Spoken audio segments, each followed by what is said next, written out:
कोंडा गांव और आसपास का इलाका शिल्पकारी के लिए जाना जाता है। यहाँ के कई कलाकारों को राष्ट्रीय और अंतर्राष्ट्रीय सम्मान भी मिल चुके हैं, लेकिन आज यहाँ सभी मायूस हैं, दुखी हैं, क्योंकि बिचौलिए ही नहीं बल्कि हस्तशिल्प विकास बोर्ड ने इनके हुनर को तराजू पर तौल दिया है।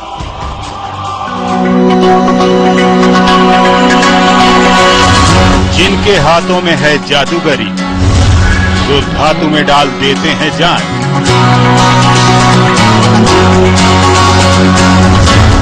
मूर्तियों को देते हैं शानदार रूप।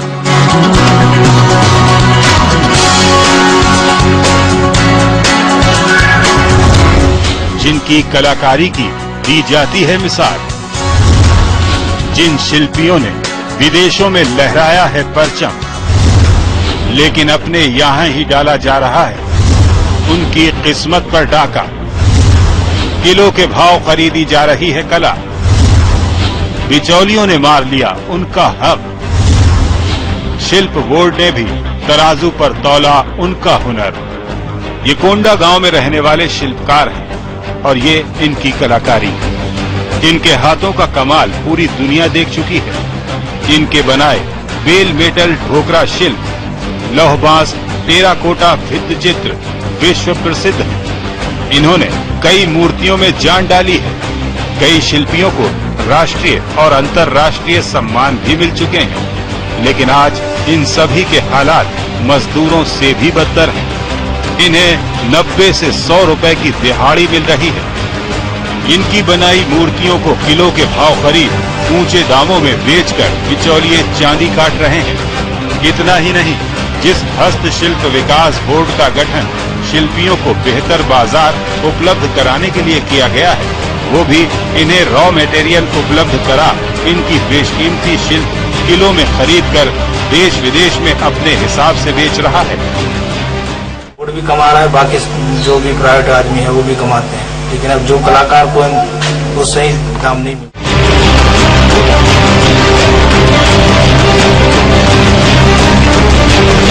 जिले में 3000 से ज्यादा शिल्पकार हैं, सभी चिंतित हैं, परेशान हैं। न तो इनकी कला की कद्र हो रही है और न ही इनकी। शिल्पकारों को सबसे ज्यादा शिकायत हस्तशिल्प विकास बोर्ड से है, जो इनकी बनी मूर्तियों को तराजू पर तौलकर कई गुनी ज्यादा कीमत पर बेच रहा है। शिल्पकार कहते हैं कि कला का उचित मूल्य न मिलने की बात उन्होंने कई बार उठाई है, लेकिन कुछ नहीं हुआ। आज पीतल की ठोस मूर्तियां करीब 650 रुपए किलो और जो अंदर से पोली है वो 550 रुपए किलो खरीदी जा रही है। वो कहते हैं इन मूर्तियों को बनाने में काफी वक्त और मेहनत लगती है, लेकिन कीमत नहीं मिलती। बड़ी मुश्किल से किसी तरह घर का खर्च चल पाता है।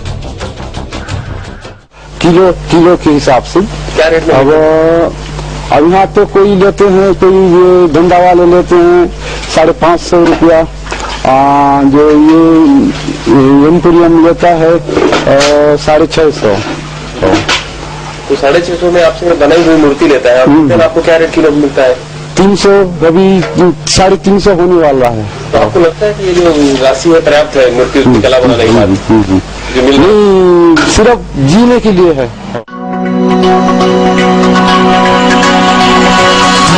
हम आपको बता दें, कोंडा गांव और आसपास रहने वाले कलाकारों की शिल्पकारी को देखते हुए शहर को शिल्प नगर बनाने की योजना बनाई गई थी।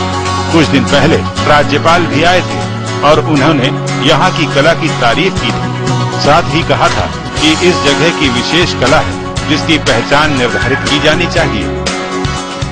कि ये जो खास तरीके का जो कोंडा गांव का जो आर्ट है, उस आर्ट को कोई चोरी नहीं कर ले, इसलिए उसको एक उसकी पहचान निर्धारित कर। उसी तरीके से अलग अलग है, ढोकरा आर्ट का है, बेल मेटल का है, आपका बांस के काम का है,